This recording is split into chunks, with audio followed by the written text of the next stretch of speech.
Welcome to session 1 on the Delta 3-4 defense. This is the first video in our online clinic sessions. Today we'll introduce some basic concepts about the Delta 3-4, including why I favor the 3-4 front over other choices such as the 4-3, odd stack, or 4-2-5. In addition to that, I'll be reviewing some fundamental advantages of the 3-4 from my perspective. As always, feel free to reach out to me if you have any questions, and please like the video and subscribe to my channel and follow me on Instagram and Twitter. Just a little bit about myself. My name is Rocky Hidalgo. I'm the head football coach at Glenn Academy. Glenn Academy is the 6th oldest school in America. We're a public school. We play 6A football. We're in the second highest classification in the state of Georgia. We're located in Brunswick, Georgia, an hour north of Jacksonville in what we call the beautiful Golden Isles. That's a photo of me and my beautiful wife, Kelly, right there after my 100 wins. Obviously, I married up. If you look at that picture, she was a winner, guys. Always marry a good woman. They'll keep you in coaching, that's for sure.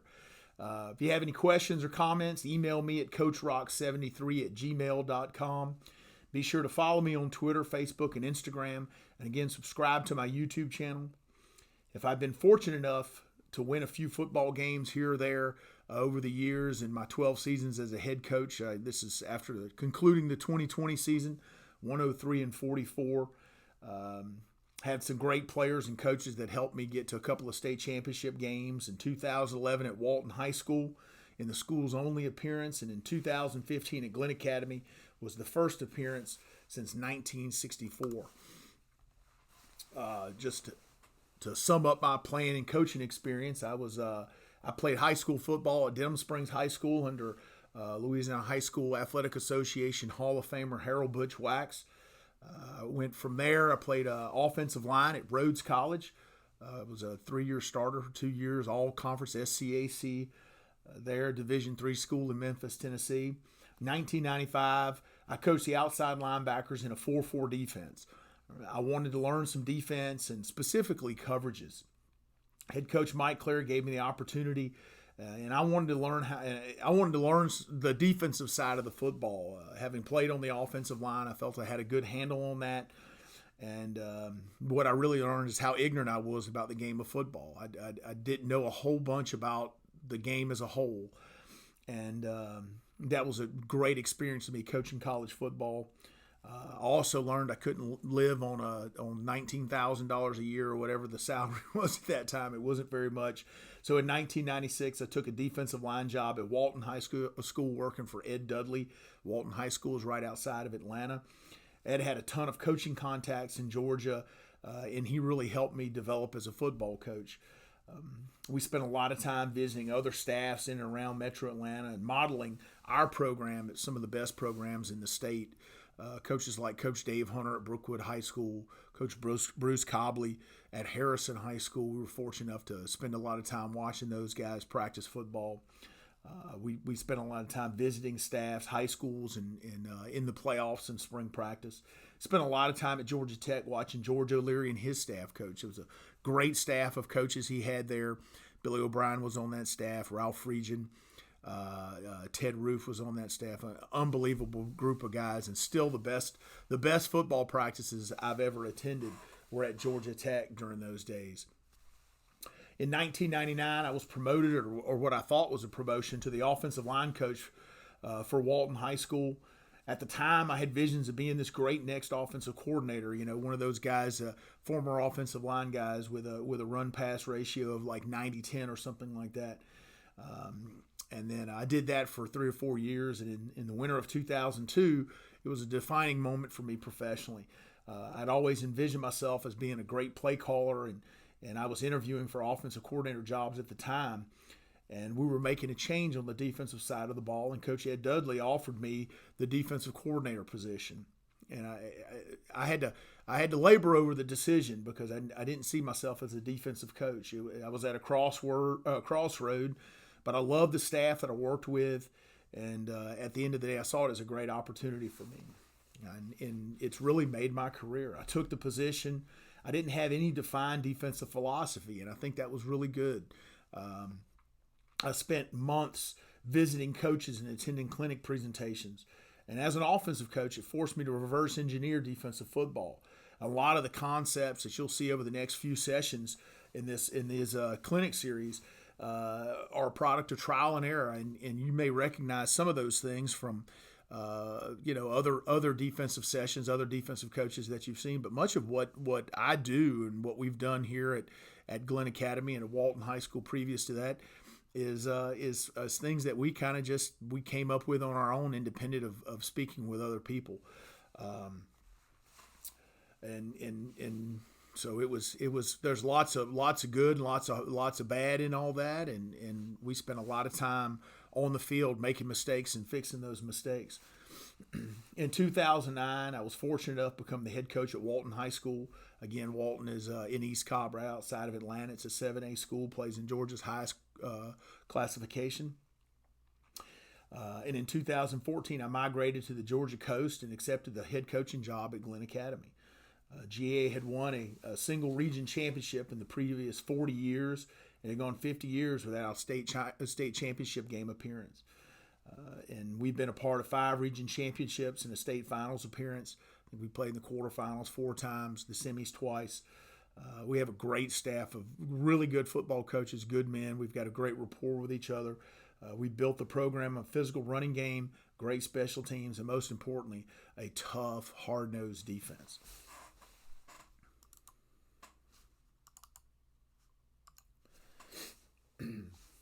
So originally, when I started running the defense, I was a 4-3 over and under front guy. That's what we settled on. The 4-3 was really popular. It was, coming out of that time period where, Miami football had been dominating people in the 4-3. I had read an article in the AFCA monthly magazine about match coverage and Trinity University out of San Antonio, how they put 9 in the box. That time offenses were a lot of eye backs, a lot of wing T, and so that stuff made sense to me. So we were a 4-3 over and under front, played a lot of under front and back in those early days with match coverage principles behind it. You'll hear me say this over and over again. I prefer to play out of a 2 or 4 shell on the back end. I think it's easier for the secondary guys to go from a 4 to 2 shell to a 3 shell than it is to go the other way. And that's just, I've always been a 4 shell guy for the most part, and that's just my own personal preferences. I know out there's probably some odd stack guys and 4-2-5 guys that are screaming at their iPads right now. Listen to this when I said that, but these are just my beliefs. It doesn't necessarily mean they're set in stone.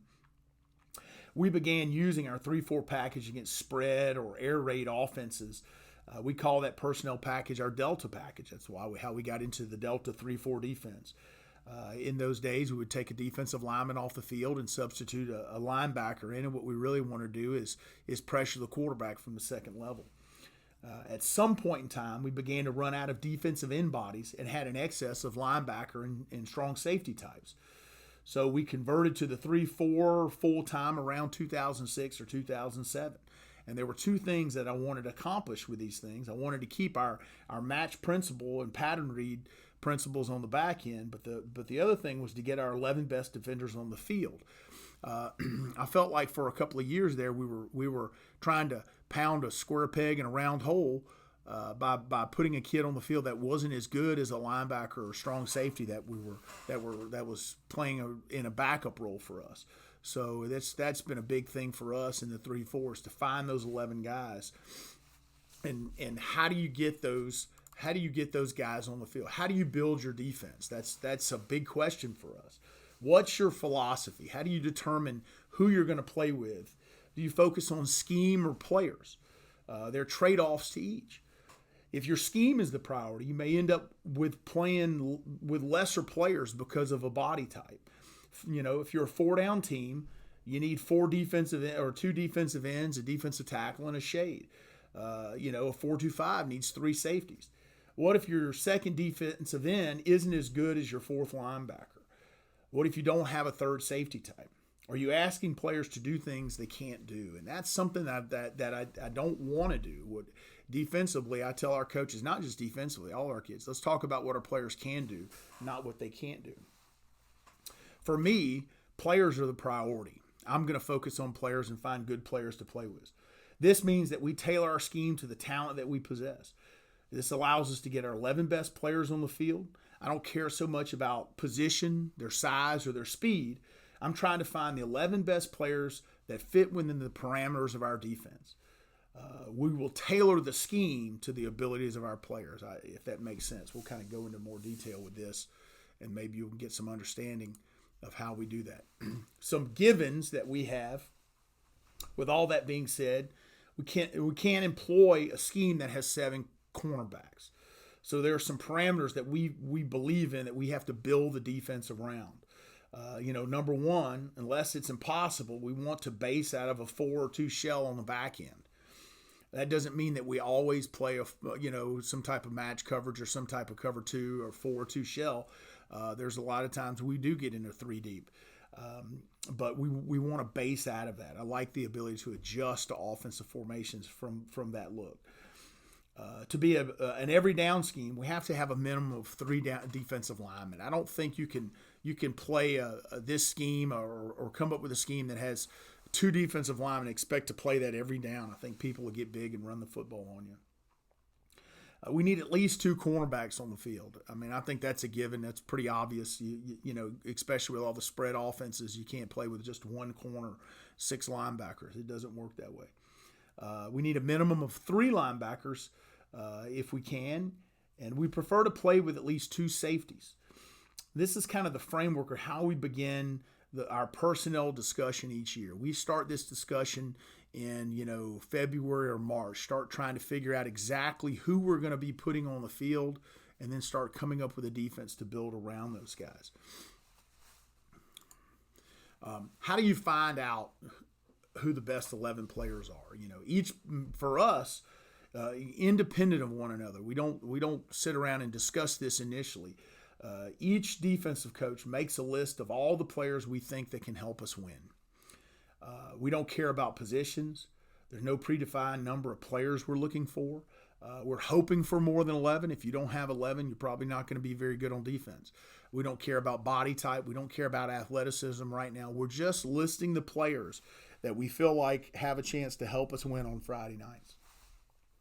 And everybody's going to rank order their list from best player to worst player. And sometimes it may not be best player. You may group, and I do this. I group 2 or 3 kids together at the very top, 2 or 3 kids together here, and we write them on the board. We make a list, we write them on a whiteboard, and we hash them out. We argue about it. We debate about the kids. And we rank order those kids. We want to put them in categories.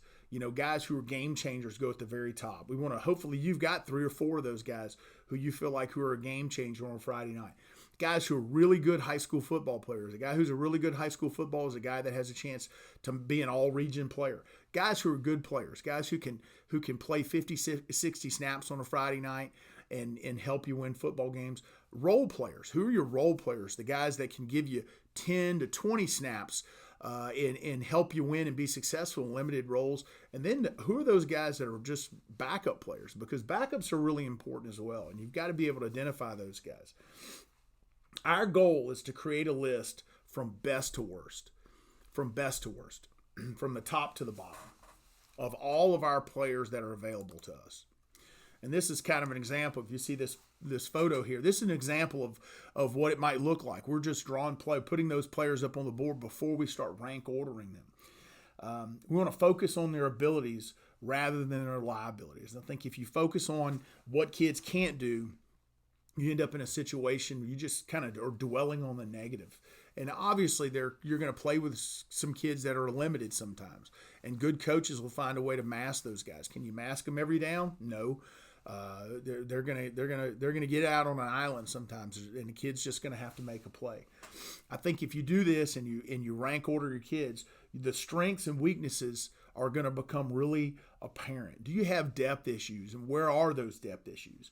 And I think you'll see those. The other thing you'll do is you'll figure out who's really developing kids in your program, which coaches are developing kids.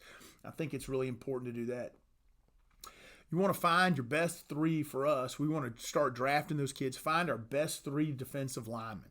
We want to find our best 2 cornerbacks. We want to put those aside on a field, on a team. We want to find our best 2 safeties. We want to find our best 3 linebackers. And when we're left with 10 kids. And after that, we're trying to figure out who we feel like the 11th best player is. Sometimes that 11th best player may be one guy, and we'll talk about this. And sometimes it's a guy that plays 70% of our snaps, and sometimes we're sharing that position between 3 players. But it's for us as coaches to figure out how to get the best players on the field, and a big part of that is identifying who the best players are. What I call the 11th defender is our dog position. Now, this is the first reason why I love the 3-4 is the flexibility it offers with personnel. The versatility of the scheme allows us to build around this 11th defender. The best case scenario for us is that the dog is a player that can defend the slot when he's apexed in space, is athletic enough to play in space and cover tight ends and man-to-man coverage. He's physical enough to play a ghost against a 2-man surface and take on a single block by a tackle, and then play over a tight end versus a 3-man surface. Who are the candidates for the 11th defender after filling those 10 spots? Those guys can be a defensive lineman, an inside linebacker, an outside linebacker, or a defensive back. The dog can be one player for us, or he can be multiple players over a season. And the dog is not necessarily the 11th best player. I don't want you to think the dog for us is a playmaker. And so it may be it may turn out that our 11th best player is a defensive lineman, and we take our most athletic defensive lineman, we put him at dog, and we put the lesser player at 5 technique and nose guard, where we can limit his impact in there, and he can just be a guy that's going to shut down an A gap or a B gap. We want to find an impact player at this position that can make plays. He might be our least athletic safety. He might be our most physical outside linebacker, or he might be our most athletic defensive lineman. In addition to putting a great player in position to make plays, the dog position is going to allow us to make personnel substitutions and nickel and dime packages, or match big formations with heavy personnel.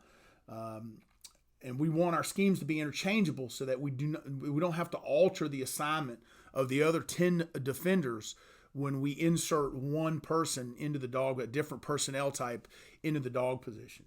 Over the next few slides, we're going to examine how we use different body types at the dog position and how we can alter how we might defend a particular formation because of that.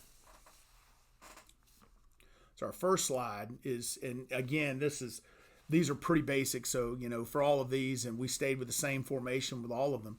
This is a 2x2 slide. Everybody's got a different way they call formations and defenses and coverages. But this is just a 2x2 side with the back offset to the left. And in this scenario, our dog is an outside linebacker type.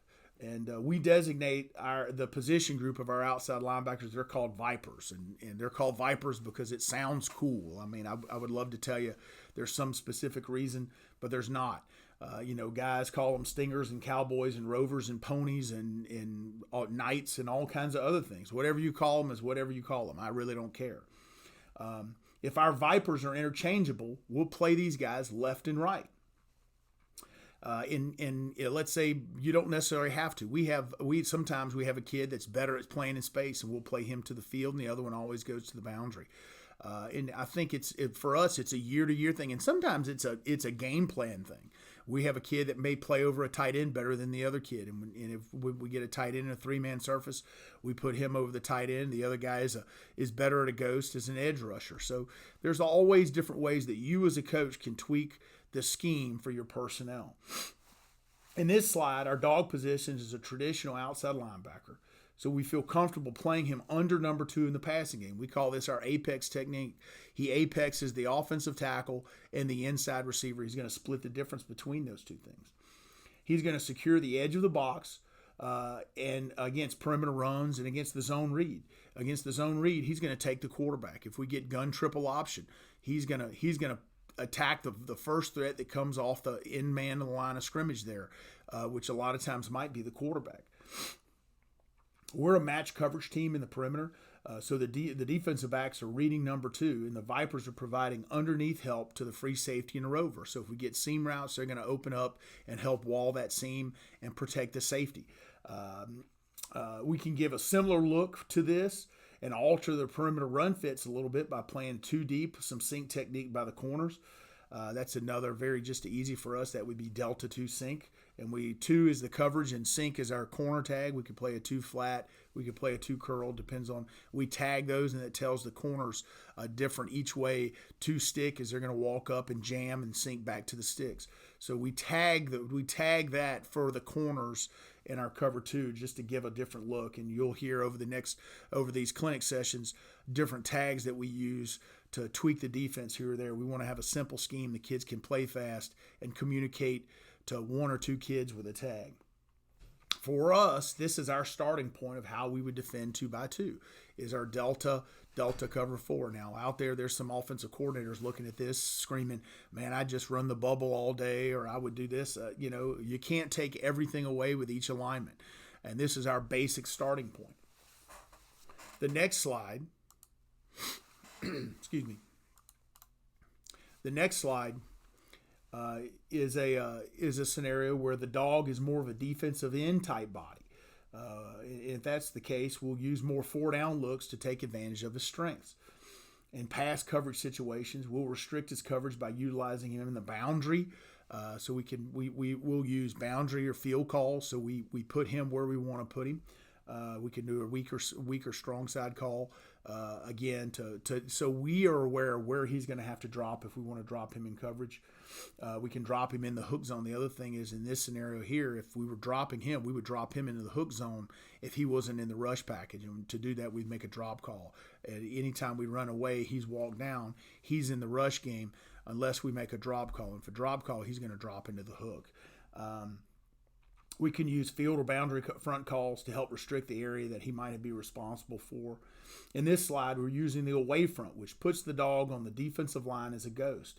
And the front slides away from him. So you see the defensive end, who's usually in a 5 technique, is going to slide to a 3. The nose is going to slide to the 2-eye, and the defensive end will stay. We don't slide him generally out. We do have a few calls where we'll put him in a ghost, but in this scenario, he's just going to stay in his 5 technique.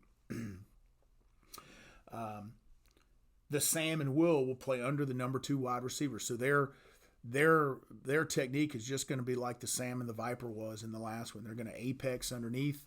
The Will linebacker in this scenario is going to be more of is going to be under number 2 hard. The dog will take, because we're 4 down here, the dog will take the quarterback on zone read if we get zone read with the quarterback out to his side. We can elect to use the dog in this scenario as an edge rusher versus a hi-hat, or we can combo a drop call with a D-line stun or game and drop the dog in the hook zone. Very seldom are we going to take the dog in this position and run him out to the curl or to the flat. One of the things that we will do here is we can blitz peel him on the back out of the backfield. For teams who like to push the back in the backfield and read the outside linebacker, we can blitz peel him off that, take the back out, and generally what we try to do is get our hands on him in collision that back. Makes it, we tell it's easier to hit him than it is to cover him. But there's a lot of flexibility with this. Now, one of the things that you want to do, he's a defensive lineman. As coaches, you have to be smart in your coverage plan with him. So if you're going to plan to drop him, you've got to be smart about it. Drop him into the hook. Drop him into the boundary. Don't put him in situations where he's lined up on the line of scrimmage and he's covering the flats to the field. And that's on us as coaches to do that.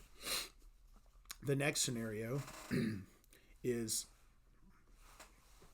for us, a scenario, if the dog is more of a defensive back, it provides us with a lot of flexibility in our pass defense. And so we had a kid that played for us about 3 years ago that was a safety. He was our third safety, and we wanted to get him on the field, so we made him our dog. It was really good to us. At the end of the day, we were allowed to do. It allowed us to do a lot of things defensively. This is an example of a call that we use if the dog is a DB, or we could also use this in a nickel situation if we had nickel personnel and substituted the dog out for a defensive back. Versus the 2x2 formation, we designate the side that we want to man. And the call here is Delta 2 Leech. 2 Leech is saying we're going to play we're going to play man on one side, and the safeties are going to work over the other side. The man side is usually determined based on a team's personnel. If a wide receiver is particularly better than another wide receiver, we can stretch the coverage over the top to take away the better player. In this example, the dog and cornerback to the right of the formation will man the two receivers, and the rover and free safety will stretch the coverage to the opposite side of the formation. The rover will take the outside half, and the free safety will defend the post. So the rover is going to be outside deep half, and the free safety is going to push into the post. And really what he's looking for first and foremost is number 2 from the left of the formation coming to him in the middle of the field. And he's going to look for that vertical push right there in the middle. This lets us to play 4/2 to the side of our choosing if the dog is more athletic. And this doesn't change anything. We can give the same look, and we can bring the dog off the weak side here. And our same blitzes are still in effect. We don't change any of our calls because of this. That guy's got to know the coverage call. He's got to also know the pressure calls as well in these scenarios.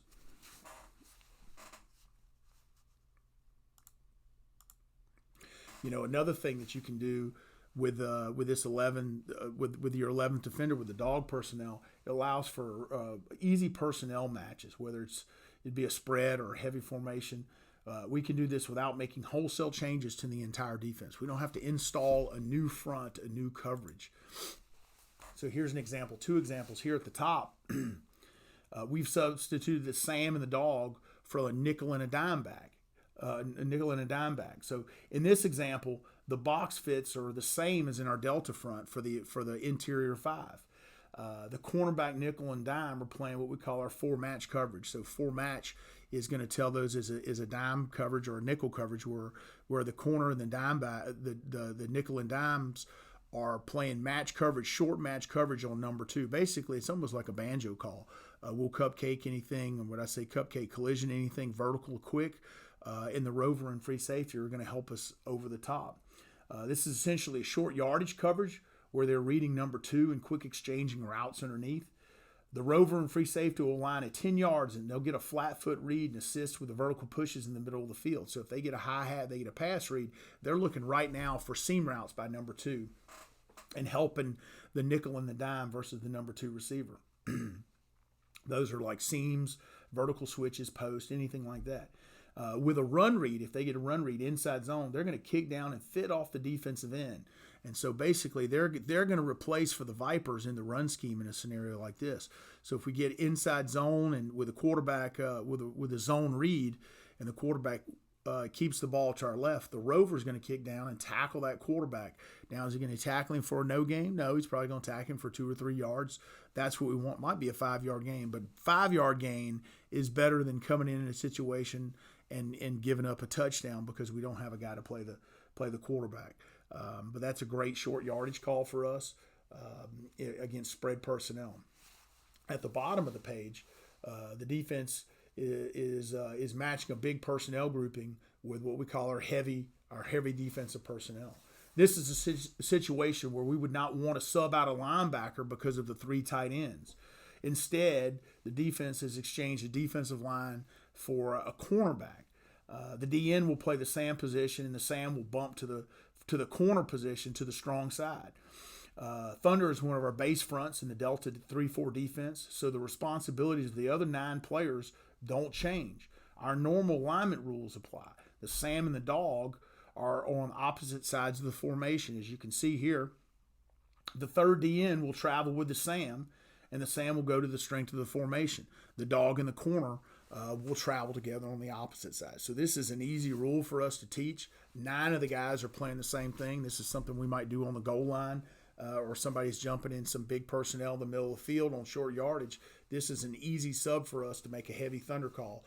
And all this means is we're playing Thunder. The Sam is bumping the corner, and he's our edge player, and the end's going to come in and play a 5 or the 9 or the 7 technique.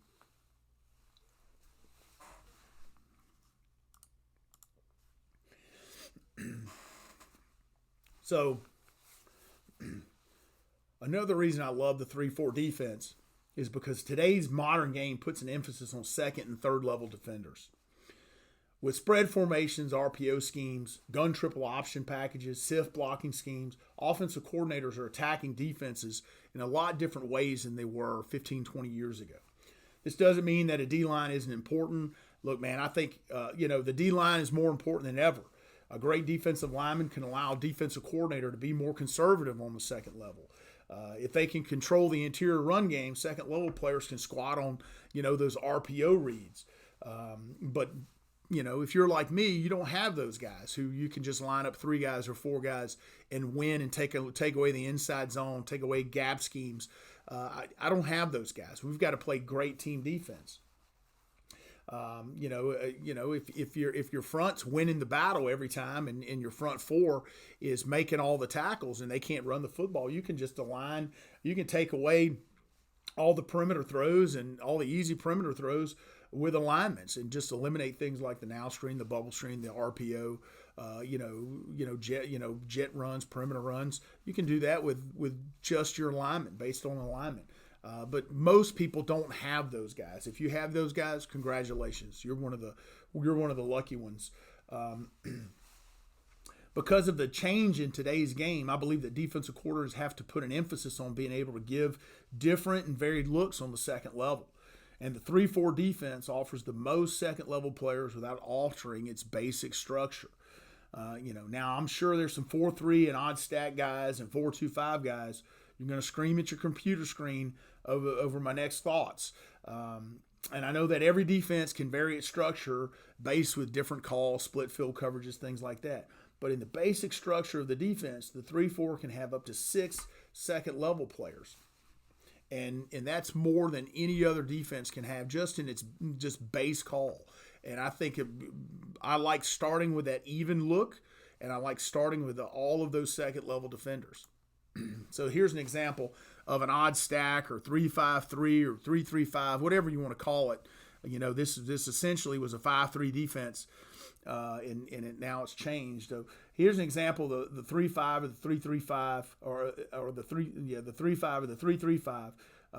And it's a good example of how defense have had to adjust over the years. 30 years ago, this was essentially a 5-3 defense, but because of the evolution of the game, guys who were 5-3 guys were forced to alter their personnel from 5 down linemen and 3 linebackers to 3 down linemen and 5 linebackers, and then further to 3 down linemen, 3 linebackers, and 5 defensive backs. The game has changed, and we have to change with it.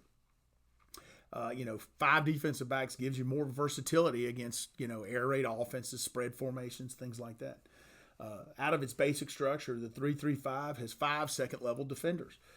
We use a stack call sometimes and similar to get similar looks. I really like the blitz packages from this. We run a lot of our trail stunts and stuff out of this.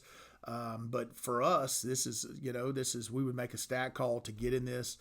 It's pretty simple. Sometimes we stack it up just out of our bump call.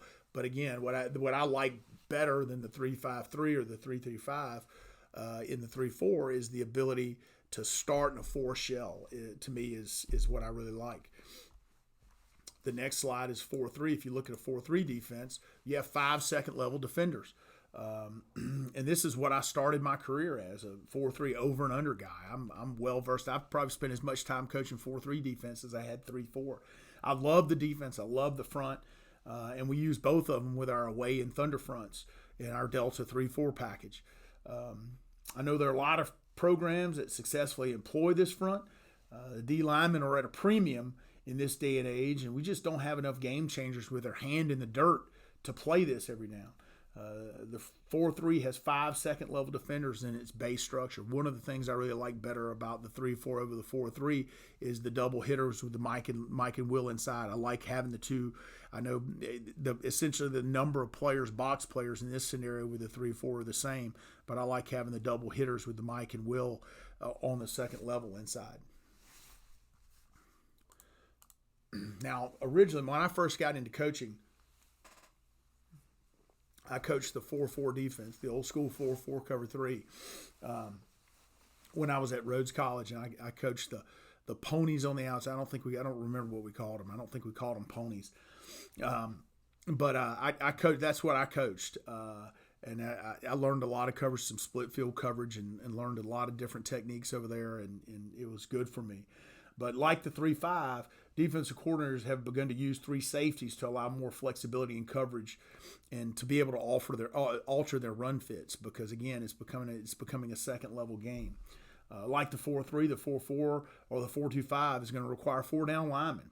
And frankly, that depletes our depth at that position significantly as soon as we start listing those players on the board. We just don't have enough of those guys. In its base structure, the 4-4 has 4 second-level defenders, but many defensive coordinators will play some split field coverage and end up with 5 second-level defenders. I know a lot of guys who will do that stuff.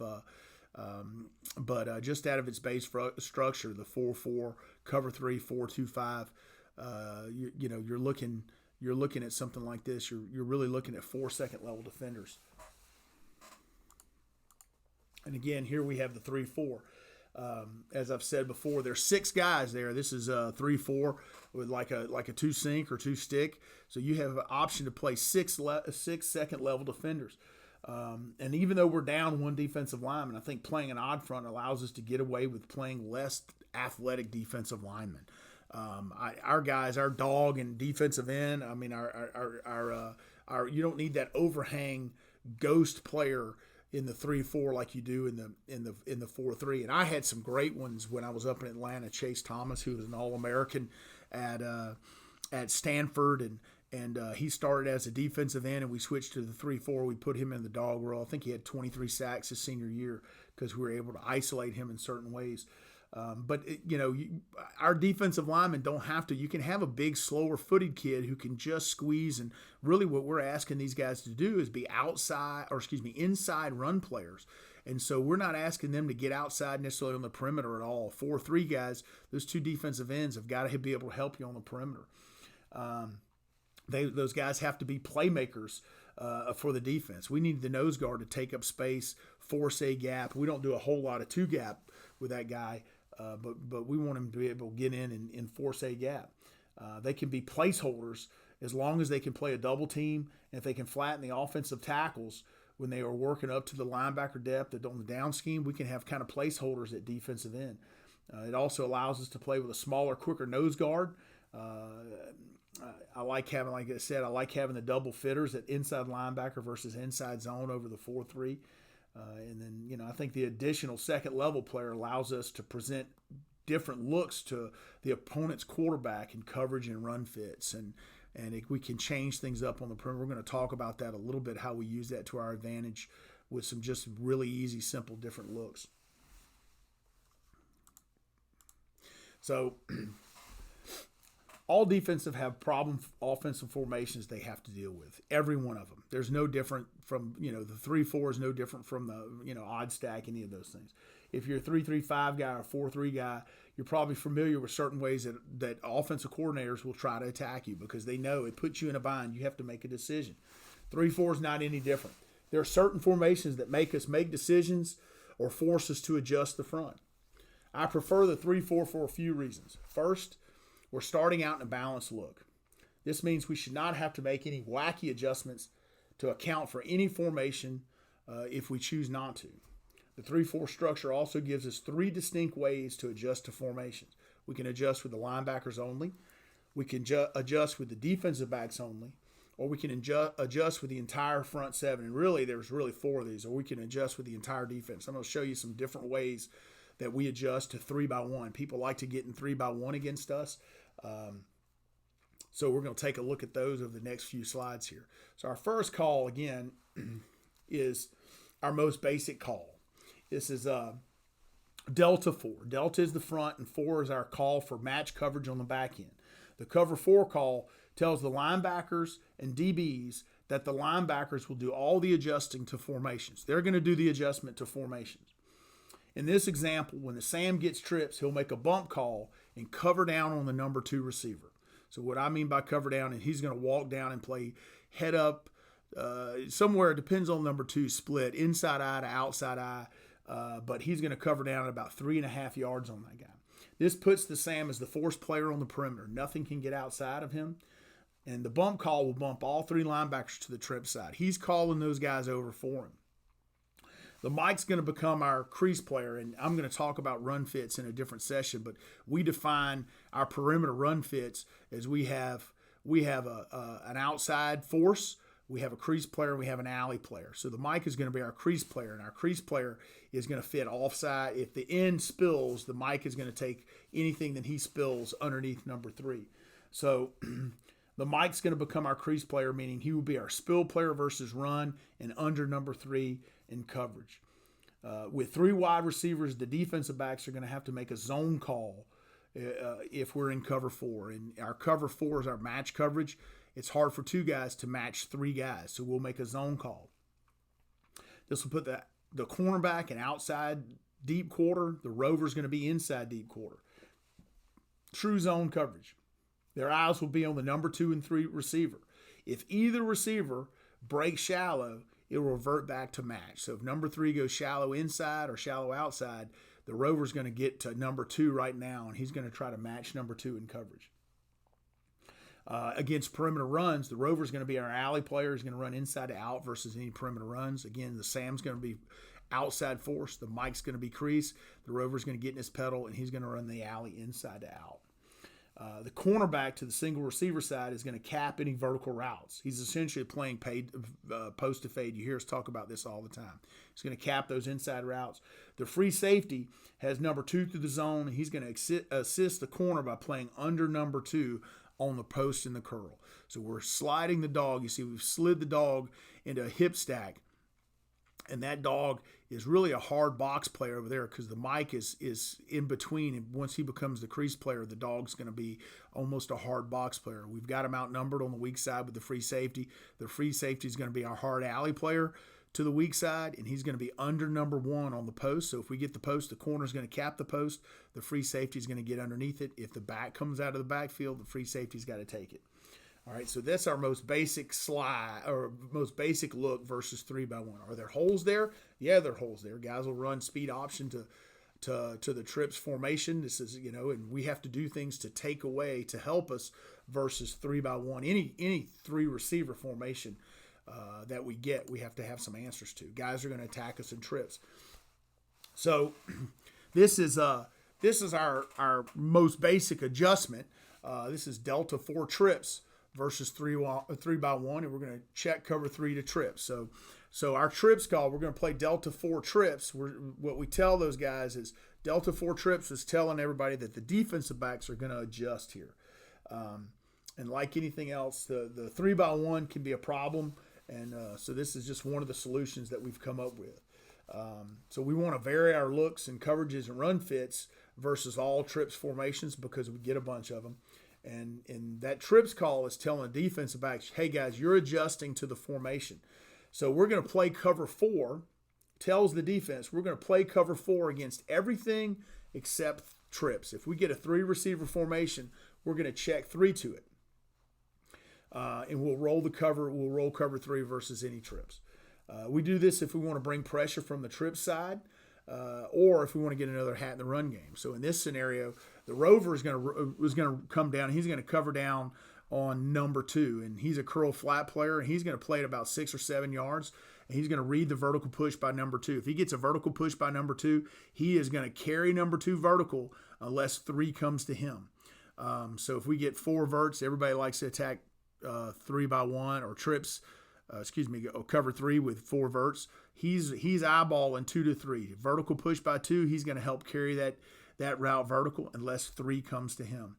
The corner's deep third. The free safety's in the post. The Sam linebacker is now our crease player, and he's under number 2. He's going to open up in the hook. He's a hard run player in there. He's under number 3, and he's in the crease. The Mike is he's checked down the hook. The will linebacker's in the hook. Hard box players this time. The dog is going to open up, and he's going to get in the 3-step zone, in the quick game zone, underneath the number 1 receiver and help the cornerback, who the cornerback is over the top of everything. The dog is underneath, and the dog's got number 2 through the zone. So if he gets a wheel route out of the backfield, he's got to take that. He's got to run and take that and try to cover it. That's how we take care of the wheels. And that's not to say if we get post wheel, the cornerback, he's got to cap the post, and he should speed turn on the wheel, but we want to make sure that wheel, we've got the dog running with it for sure. The next one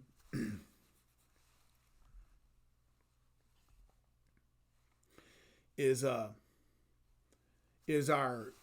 I wrote this up as stack 4 scope, but it could be delta 4 scope as well. This image is a illustration that we look at. Delta slide is similar to the delta 4 slide from earlier, where we've just playing cover 4.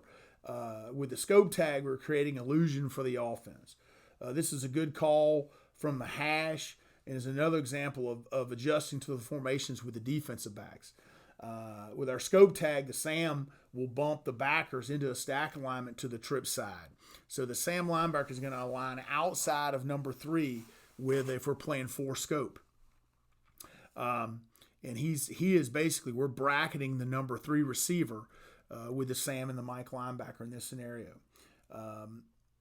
The rover and cornerback to the trip side, they're going to play match coverage on number 1 and 2. They're going to read 2 and play match coverage. They're playing our basic number 4 over that. The free safety, and this is a great call on the hash. He's going to cheat to number 3.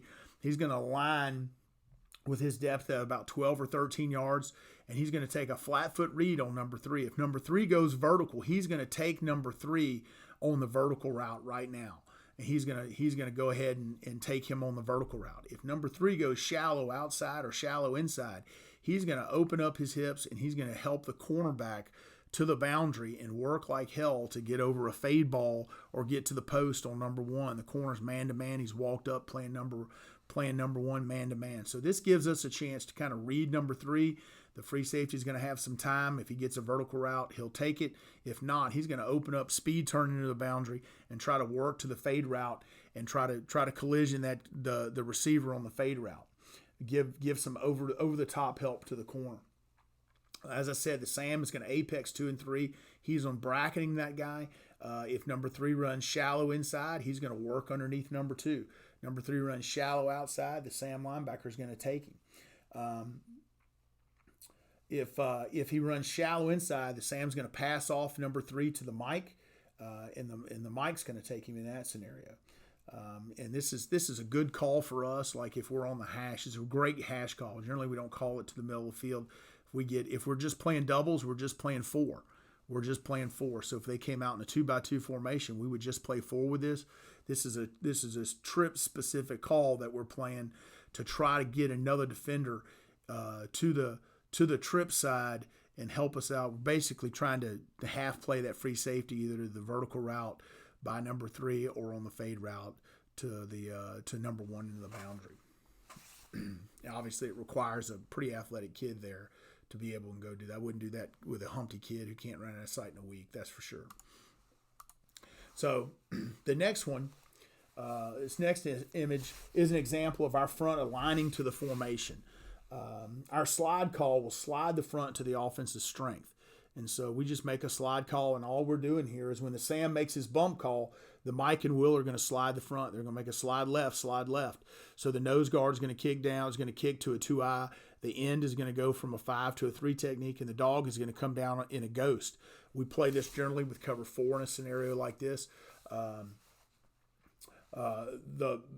Will's going to slide everybody's going to slide one man to the left.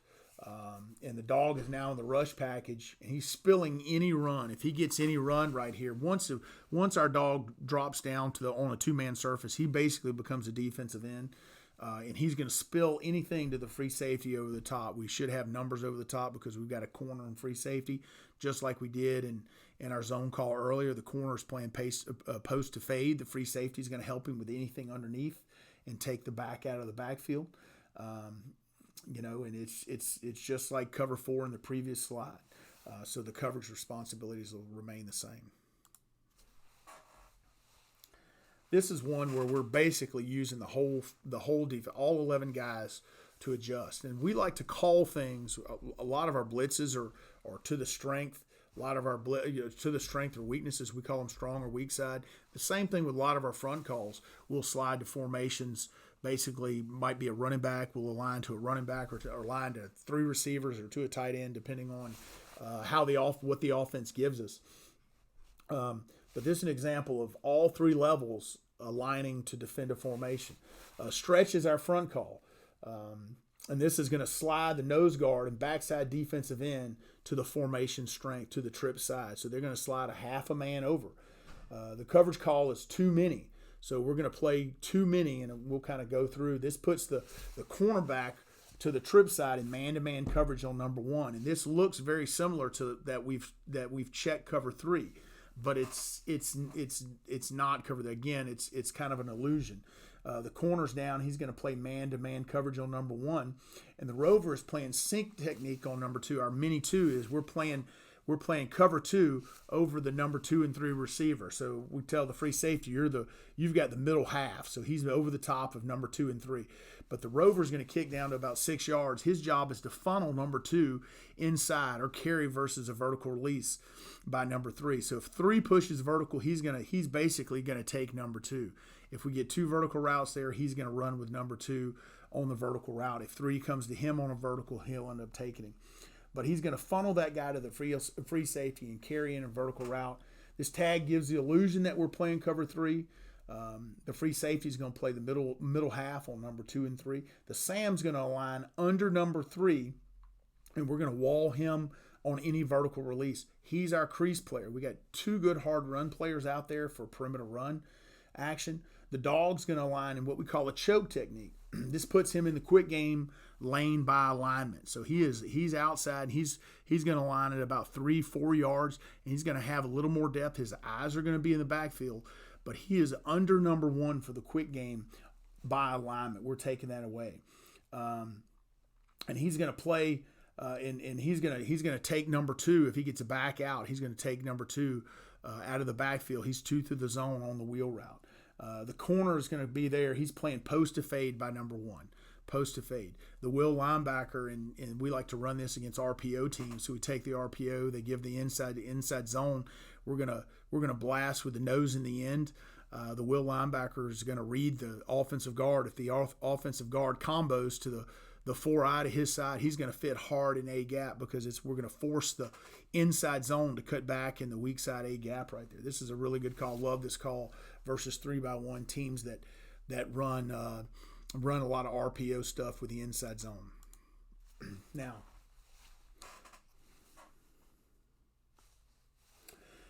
my final reason for choosing the 3-4 defense as an every down solution is the number of potential blitzers that you can be used to attack the offense with. If you look, this is Delta 4, and I'm going to do these versus very simple formations. Obviously, every player can't be a potential blitzer on every play, but this slide demonstrates the potential blitzers, the 7 potential blitzers. From my perspective, there's 7 potential blitzers. There are the 4 linebackers, they're both safeties, and the boundary cornerback. I don't think the cornerback to the field is a viable option unless it's a closed formation. So we don't account for that too much unless we're getting a lot of closed formation, and that might be a game plan deal. If we're getting somebody who's running a tight end with twins opposite, maybe you can send that guy. But as a whole, if they're in a pro formation and the Z or the flanker is to the field, then the corner's not really able to bring pressure. I've got a few slides here illustrating some very simple blitzes, some of our most basic blitzes from each position. Most of our blitzers are strong or weak side oriented or boundary or field. So, you see an S, it's coming from the strong side, a W is coming from the weak side, a B is coming from the boundary, and F's coming from the field. That's how we kind of do those things. So we're dictating on how we attack based on the offensive formation a lot of times, not all the time, but many times. This allows us to easily set up the coverage without playing man-to-man on every down. The linebackers are on a string. If one is blitzed and the others are working to cover up the hole in the coverage. So in this example, Delta West 4, this is the weak side Viper replacing the defensive end. And when he comes, he becomes a defensive end. He's reading the hip of the tackle. If the tackle high-hats, he's going to get in the rush game and contain the quarterback. The tackle blocks down. He's going to squeeze and look for somebody to squeeze down and take on either the near back on a kick out or a guard pulling across. In this scenario versus pro twins, the free safety and cornerback will play match coverage on number 1 and 2.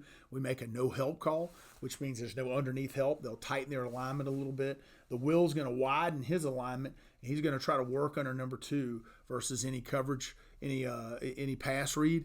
But really, those two guys, we're playing 2-on-2 out there, and so we're going to quick exchanges. We're going to be really aggressive on the perimeter in the pass coverage in a scenario like this. Here's an example of a strong side pressure that we like versus a three-man surface, and we're just kind of going through showing examples of how each position can be involved in the blitz package. This is our scrape call. The Sam, I'm alliterative on all my calls. So this is Sam and C gap. The front will slant weak side, and the Sam will take C gap under the tight end. The Mike and Will they're gonna adjust their alignment pre-snap. We call this skating. So they're gonna, when the quarterback's hands go up, they're gonna slide their alignment. With run action to the three-man surface, the Mike's fit is gonna be outside the Sam linebacker. And our job is to try to work underneath these guys. This end is trying to close off a gap. He's reading the guard. When he comes down, if the guard blocks down to the nose, he's working down to a gap because it's a gap scheme. We're trying to spill all of this out to the rover, out to the Mike. Spill all out to the rover and to the Mike. Like I said, we try to keep all our blitzes alliterative so that there is meaning in them. Mike or Mick equals Mike cross. Crosses with the DN. X's with the nose guard. In most of our blitzes, we're going to move the nose guard because at one, we don't have a big two gap guy. So we want to force a gap. We're trying to funnel the ball back to where we're bringing pressure. So in a scenario like this, we want to funnel the ball back to strong side A gap where the will can fit on it easily and the end has a chance to close it off. So you're going to see him in most of these frames spiking one way or the other. We don't usually have that two gap guy. Most of our guys are less than 200 pounds. So when he spikes away, so when the nose guard spikes away from the DN, we'll try to M-step under the other. So when that nose guard comes, the DN's going to try to M-step here, read that tackle, and come underneath the tackle. His read's going to be the offensive guard. If the offensive guard blocks down, he's working off his butt and closing anything tackling first threat off that guard's butt. If the offensive guard fans out, he's going to try to rip across his face and get it. We don't want to. People talk about playing off blocks. We want to avoid blocks if possible. So when we do that, we're eyeballing that guy. If he fans out us, we're coming underneath. Let him block air. The will linebacker is going to fit off us and make us right. The Mike's going to fit downhill and C gap from the outside in. It's not a very, very good draw. It's not drawn up very well in a scenario like this. And any block that he gets from the inside, he's going to spill. He's spilling outside to the Sam. He's going to spill outside to the rover. Here's an example of a very simple blitz that we'd run with our will. Wax equals will X with the nose. Wake equals will cross. If it was wake, he'd be going with the end. The nose guard's going to force a gap, weak side a gap, and the will take strong side a gap. If let's say a different if we called delta will, the will would take weak side a gap and the nose would take strong side a gap. We want to make sure that we run our interior blitzes from depth. When we do something like this, you don't see me drawing up him walking in too much. We creep to about 3.5 yards. We don't want to walk into the defensive lineman's heels because if we do, we get a down block by an offensive guard or an offensive lineman, we're gonna get washed. So those are all the easy ones. The linebackers are really easy in the blitz screen. Those are pretty basic. The next few slides are pressures by the defensive backs. As a whole, we don't run a ton of these, but it's possible that you can pick and choose your situation to do them. The most important thing is that you get the back end squared away in the coverage. And for us, when we do these things, our back end, our coverage call of those is always going to be either 3 bench or 3 field. We're going to come from the boundary. We're going to come from the field, and they're basically, we call them indicators. So the indicator who's going to be in deep third in the boundary is based on who's not going. So we'll kind of go through this and explain it. So this is what we call slide crow. For us, slide crow 3 bench. So the boundary corner is going to come off the edge, and the free safety is going to take the deep third into the boundary. This is our coverage call. The 3 bench is our coverage call with all pressures involving the DBs from the boundary. In 3 bench, either the free safety or the cornerback into the boundary is going to be responsible for a deep third. This is an indicator coverage, is what we call an indicator coverage. The blitz call indicates who is responsible for the defensive third. The free safety knows if we've got 3 bench and he's not on the blitz call, then he's got the deep third in this scenario. A crow call equals boundary corner coming off the edge, and the front's going to take the inside gap to the field. We're going to work to the field. We generally run this out of a 4 down or our stack look. We don't want to run this in a scenario where our dog is apexing in space. If we had this called and they gave us 2 receivers into the boundary, the corner would make a U call, and the will linebacker would come off the edge, and the corner would be the flat player. So that's how we adjust. We make if for some reason we can't run a blitz because of formation, we just make a U call. We trade off the blitz to the next guy inside. I should have drawn that up. I did not have that drawn up, but I'll put that in a slide further down the line. This is Delta Buzzard 3 bench. Buzzard is the boundary safety. He's going to come off the edge. Essentially the same thing. Here's doubles if we have this one. So it's Delta Buzzard 3 bench. The corner knows, again, he's going to have the deep third in this because of the indicator. We can run this out of any front.